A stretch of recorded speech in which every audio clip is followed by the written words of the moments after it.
pada saat ini, evaluasi pergaulanmu. Evaluasi pergaulanmu. Mengapa kita perlu mengevaluasi pergaulan kita? Mengapa kita perlu tahu teman-teman kita? Karena apa, saudaraku? Kalau saudara melihat Alkitab, ada sekitar 30.000 janji Tuhan bagi saudara dan saya yang hidup di akhir zaman. Sekali lagi, di dalam Alkitab kita ini ada sekitar 30.000 janji Tuhan.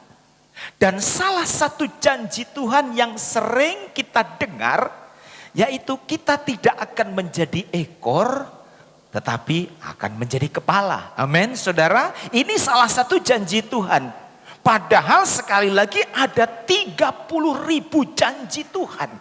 Itulah yang ada di dalam hati Tuhan. Kita tidak menjadi ekor, tetapi akan menjadi kepala.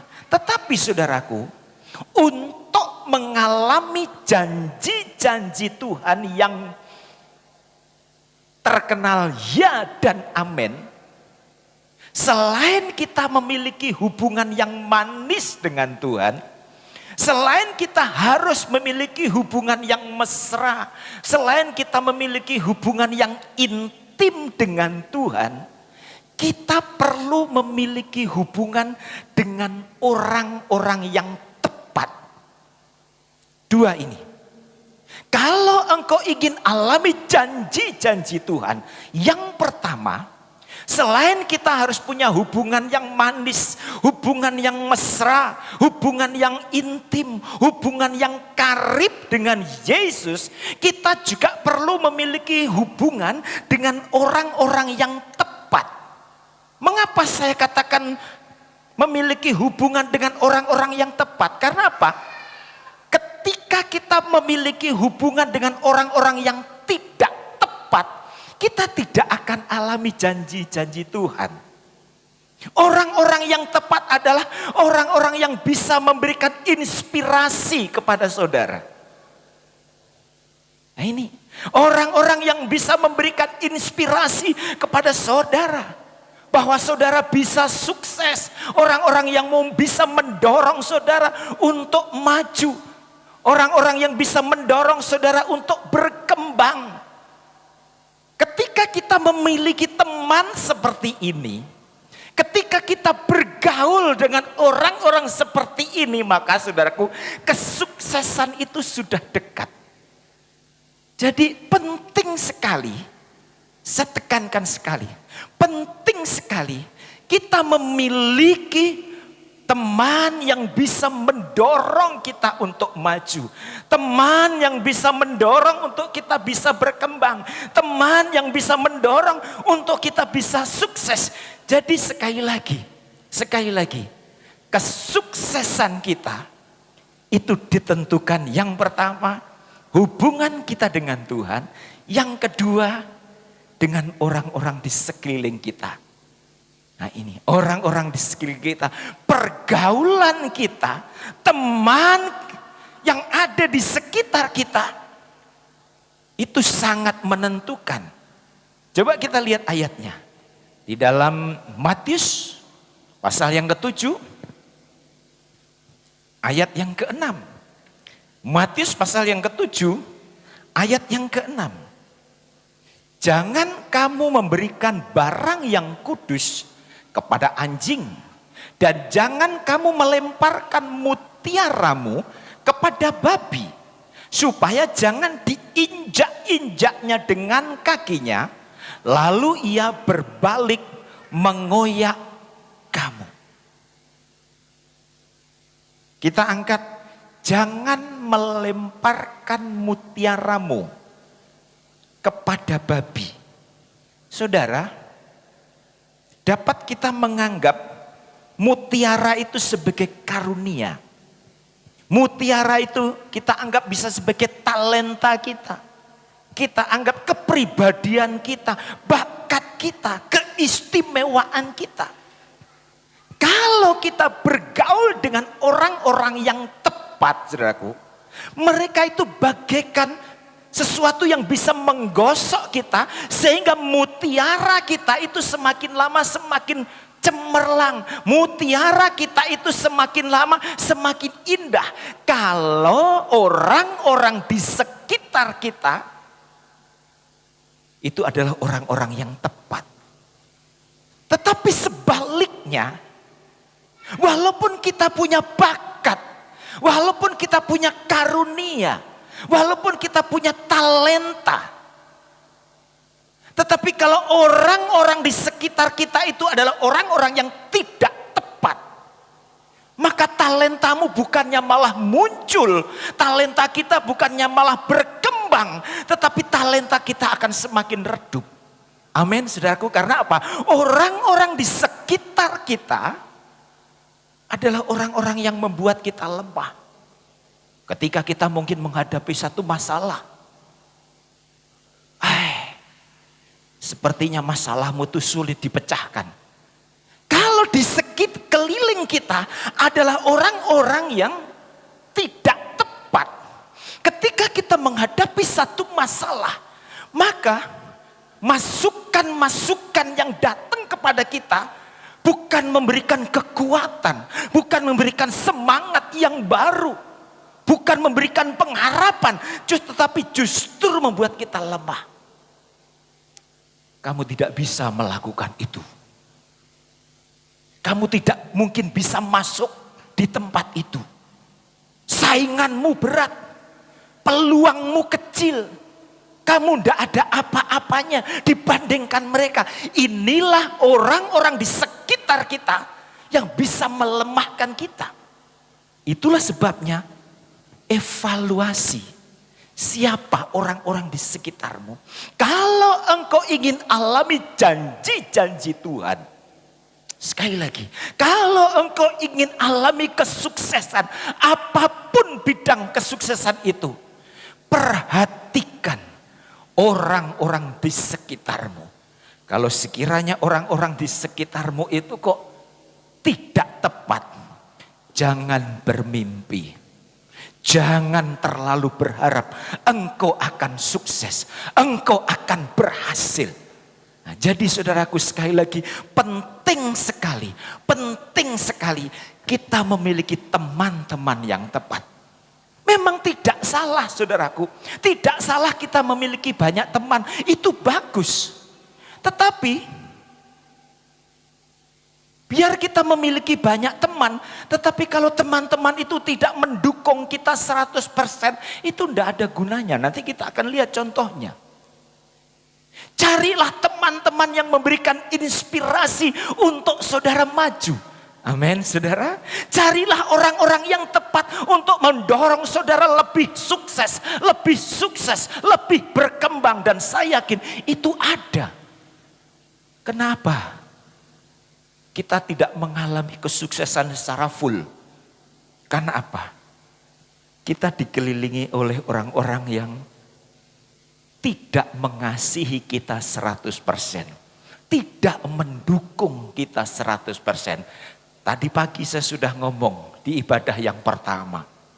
Lebih baik teman sedikit tetapi dukungannya 100%. Daripada teman banyak dukungannya cuma 10% atau cuma 5%. Bukan berarti ya sudah sedikit saja, tidak. Senang kalau kita memiliki banyak teman lalu dukungannya 100%, itu hebat. Karena apa? Orang-orang seperti ini, teman-teman seperti ini akan mendorong kita untuk lebih maju, akan mendorong kita untuk lebih berkembang. Potensi-potensi yang ada di dalam kehidupan kita yang mungkin sempat terpendam, karena inspirasi dari teman-teman itu membuat muncul. Amin, saudara. Ayo, sebelum lebih jauh saya menyampaikan firman Tuhan ini, periksa.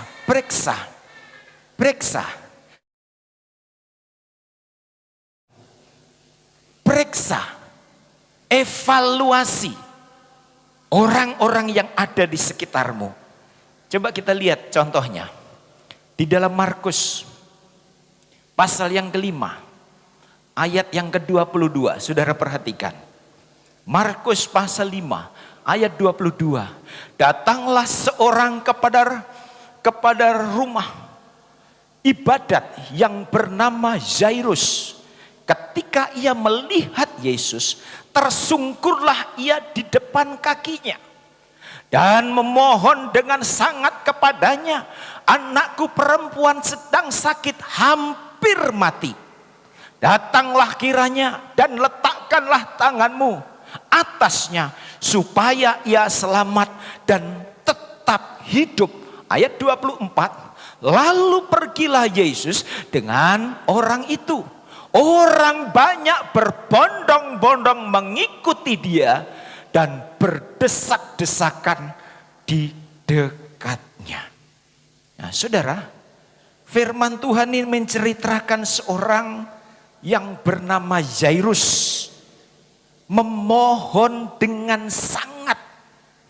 Bukan cuma sekedar memohon, bukan hanya cuma sekedar lapor, tetapi memohon dengan sangat kepada Yesus untuk datang ke rumahnya, karena anak perempuannya, anak yang sangat dikasihi, anak yang sangat disayangi sakit. Dan bukan cuma sakit, tetapi Alkitab katakan tadi hampir mati. Saudara bisa bayangkan bagaimana perasaan seorang ayah, perasaan seorang tua melihat anaknya sakit, dan firman Tuhan tadi dikatakan hampir mati. Itulah sebabnya tidaklah heran dia datang kepada Yesus memohon dengan sangat. Dan akhirnya apa? Yesus beserta Jairus berjalan untuk pergi ke rumah Jairus. Tetapi apa yang terjadi? Di dalam perjalanan, orang-orang yang banyak tadi, saudaraku, Alkitab katakan orang banyak berbondong-bondong mengikuti dia. Orang-orang yang banyak ini ngomong sama Yesus, Yesus tidak perlu datang ke rumah Jairus, Yesus. Penyakitnya parah, Yesus. Sudah banyak tabib mengobati anak itu, tetapi tidak pernah ada kesembuhan. Tidak perlu datang, Yesus. Lihat di sini. Orang banyak, perhatikan saudaraku, perhatikan, ini penting sekali. Orang banyak ini adalah orang-orang yang juga mengasihi Yesus. Orang banyak ini adalah orang-orang yang juga mencintai Yesus. Kemana Yesus melayani, dia hadir. Kemana Yesus pergi, dia ada di situ. Artinya apa, saudaraku? Orang-orang ini juga orang-orang yang mencintai Yesus. Bahkan mungkin melihat banyak mujizat-mujizat yang Yesus kerjakan. Tetapi kita lihat, ketika diperhadapkan dengan anak Jairus, dia bukan memberikan semangat kepada Yesus. Ayo Yesus, saya temani. Bukan begitu. Dia bukan memberikan semangat kepada Yesus. Tetapi ngomong, Yesus, berat Yesus. Tidak usah datang Yesus. Sakitnya parah Yesus. Sering saudaraku, jujur saja sering kita setia beribadah seperti saat ini. Kita kalau semuanya berjalan baik, kita ngomong Tuhanku hebat, Tuhanku luar biasa. Tetapi ketika kita diperhadapkan dengan masalah, ketika kita diperhadapkan dengan kesulitan, kita sering meragukan kuasa Tuhan. Benar? Kita sering meragukan kehebatan Yesus. Seperti tadi pagi saya sudah katakan, ada seorang hamba Tuhan, jemaatnya lagi sakit. Sakitnya sangat parah. Sehingga untuk masuk ke ruangan itu hanya 1-2 orang saja. Yang lain harus tunggu di luar. Ini hamba Tuhan gilirannya datang. Lalu berdoa dengan sungguh-sungguh. Aku yakin mujizat Allah terjadi. Aku yakin kesembuhan dinyatakan kepada ibu ini. Pokoknya saudaraku, doanya begitu luar biasa. Amin. Setelah itu keluar, ganti orang lain. Lalu ditanya sama temannya, Pak Pendeta, bagaimana keadaan ibu itu? Aduh, parah, sulit untuk sembuh. Nah ini, Sering kita begitu. Kalau berdoa begitu antusias, kalau berdoa begitu semangat, yakin mujizat Allah dinyatakan. Tetapi sering kita ragu. Itulah orang-orang yang berbondong-bondong tadi. Dia termasuk orang yang baik. Dia termasuk orang yang setia. Tetapi ketika berhadapan dengan anak yang sakit, dia bukan memberikan inspirasi, dia bukan memberikan semangat kepada Yesus, tetapi justru memberikan sesuatu yang bisa membuat Yesus lemah. Yesus tidak usah datang, tidak usah datang Yesus. Sakitnya parah, sudah banyak tabib yang berusaha menyembuhkan tetapi tidak sembuh-sembuh. Tetapi walaupun Yesus mendengar suara-suara itu, saudaraku, apakah Yesus kendor? Tidak. Saudaraku, apakah Yesus kendor? Tidak. Dia tetap maju. Coba kita lihat ayatnya. Apa yang dilakukan oleh Yesus? Lalu Markus pasal 5 ayat 37. Lalu Yesus tidak memperbolehkan seorang pun ikut serta kecuali Petrus, Yakobus, dan Yohanes. Dari sekian banyak orang yang berbondong-bondong mengikut Yesus, hanya 3 orang yang diperbolehkan. Mengapa yang lain tidak boleh, saudaraku? Karena apa? Sebagian besar orang-orang ini hanya setia, tetapi meragukan kehebatan Yesus. Dengan kata lain, Yesus ingin dikelilingi oleh orang-orang yang percaya penuh akan kuasanya. Petrus, Yakobus, dan Yohanes. Yesus tidak ingin dikelilingi oleh orang-orang yang meragukan kemampuannya. Yesus tidak ingin dikelilingi oleh orang-orang yang meragukan kehebatannya. Karena apa? Orang-orang semacam inilah yang akan menghambat kuasa Tuhan dinyatakan. Begitu juga dengan kita.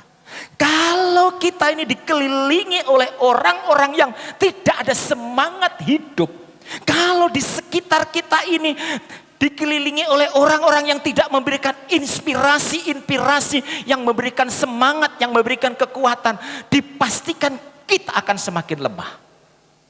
Amin, saudaraku.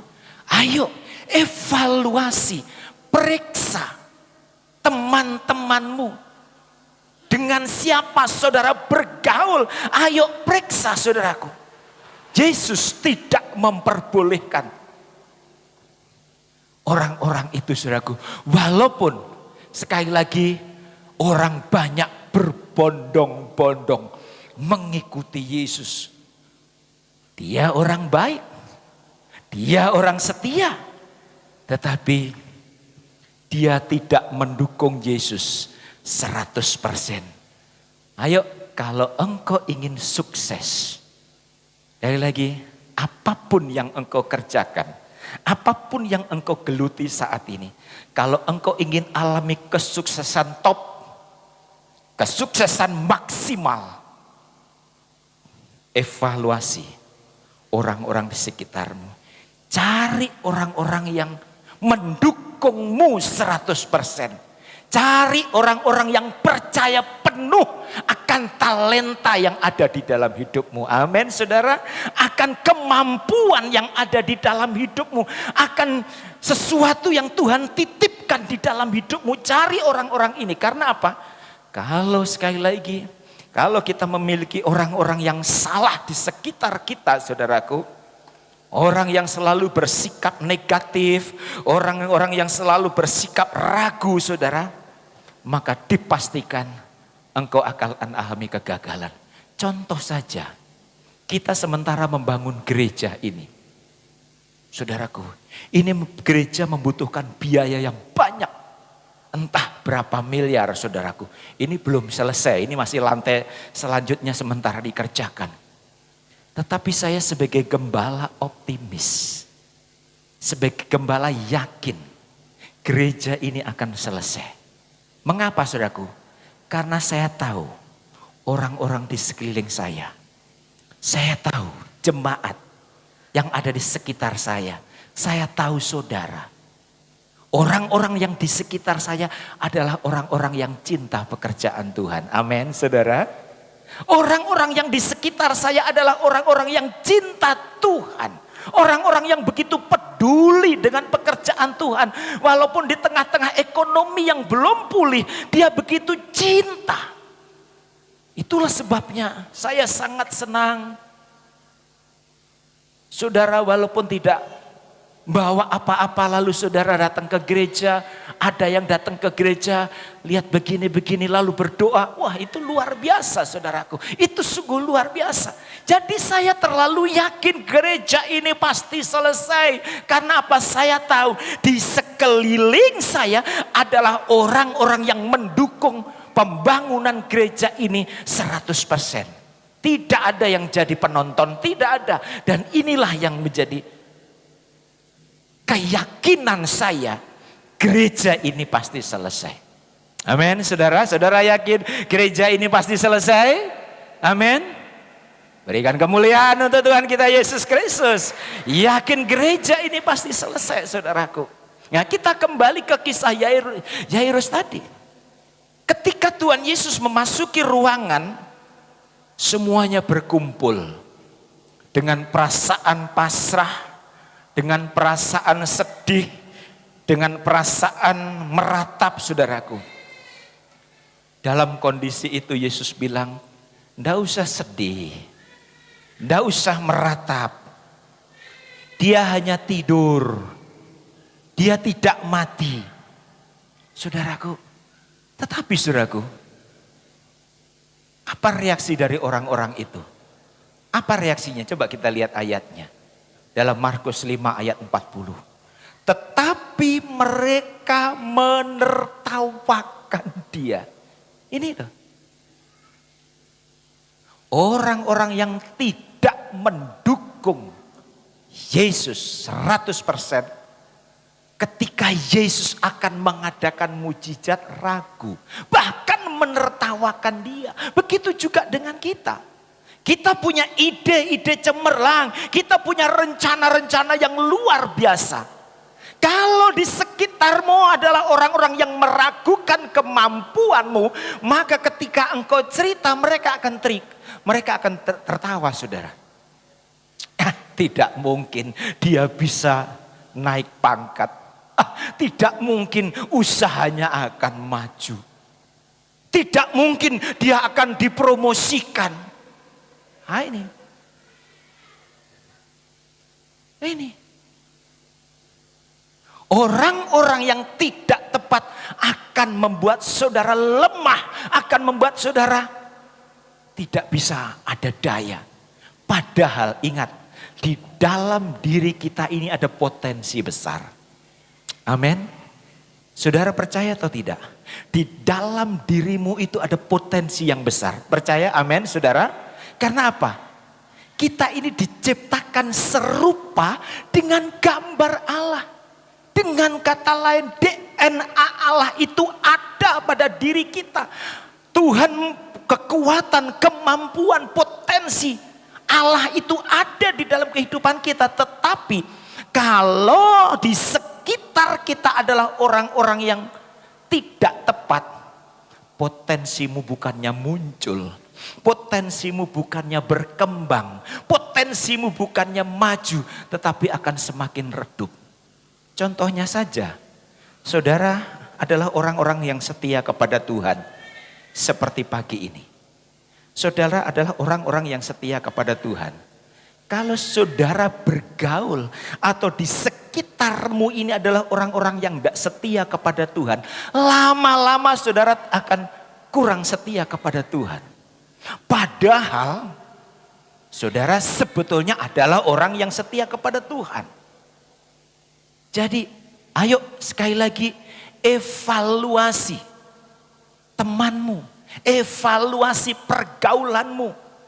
Kalau saudara memiliki teman yang salah, Sekali lagi tekankan, kalau saudara memiliki teman yang salah, maka potensimu yang hebat itu tidak akan muncul. Tadi pagi saya sudah kasih ilustrasi.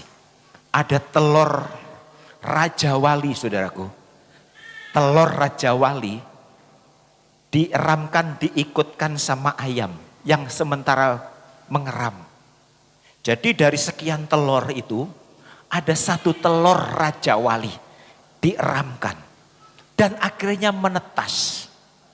Apa yang terjadi? Ini telur Raja Wali yang akhirnya menjadi anak Raja Wali, sebetulnya dia ada potensi terbang tinggi. Sebetulnya dia ada kemampuan terbang tinggi, saudaraku. Tetapi karena pergaulannya dengan anak ayam, akhirnya cuma jalan saja. Amin, saudaraku. Padahal dia bisa terbang tinggi. Melawan badai dia mampu, saudaraku. Raja Wali. Tetapi karena pergaulannya hanya dengan ayam, saudaraku, akhirnya cuma jalan saja. Akhirnya apa? Sampai dewasa, karena pergaulannya dengan ayam, akhirnya tidak bisa terbang tinggi. Artinya apa? Pergaulan kita menentukan kesuksesan kita. Kalau saudara ingin berhasil, kalau saudara ingin sukses, ayo evaluasi pergaulanmu. Periksa orang-orang di sekitarmu, saudaraku. Apakah dia adalah orang-orang yang mendukung engkau atau yang melemahkan engkau? Orang-orang yang memberikan inspirasi atau orang-orang yang tidak memberikan inspirasi. Ayo periksa. Karena apa? Pergaulan yang buruk merusak kebiasaan yang baik. Pergaulan yang buruk merusak hal-hal yang baik. Dengan kata lain, orang-orang di sekitar kita sangat menentukan kehidupan kita ke depan. Orang-orang di sekitar kita sangat menentukan kesuksesan kita. Kalau saudara ingin mengalami hal-hal yang luar biasa, ayo periksa orang-orang di sekitarmu. Karena apa? Seperti tadi pagi saya katakan, kita tidak bisa membumbung tinggi seperti burung Raja Wali selama kita masih bergaul dengan ayam, saudaraku. Jadi dengan kata lain, pergaulan kita sangat menentukan masa depan kita. Kiranya Tuhan Yesus memberkati firman-Nya. Haleluya, amin. Kita nyanyikan satu pujian, sementara saudara menyanyikan pujian ini, mari renungkan firman Tuhan. Firman Tuhan yang singkat, yang sederhana, ini kiranya dapat memberkati kita semua. Haleluya. Telah kulihat bukti kasih-Mu. Kau menderita, gantikan. Dengan darah-Mu Kau selamatkanku. Kini ku hidup menyenangkan-Mu. Kita nyanyikan pujian ini. Haleluya. Haleluya Yesus.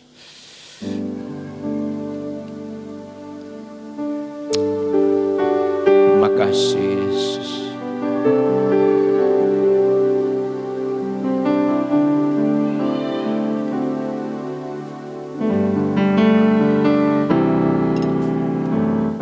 Telah kulihat bukti kasih-Mu. Kau menderita, gantikanku. Dengan darah-Mu Kau selamatkanku. Kini ku menyenangkan-Mu. Telah kulihat bukti kasih-Mu. Kau menderita, gantikanku. Dengan darah-Mu Kau selamatkanku. Kini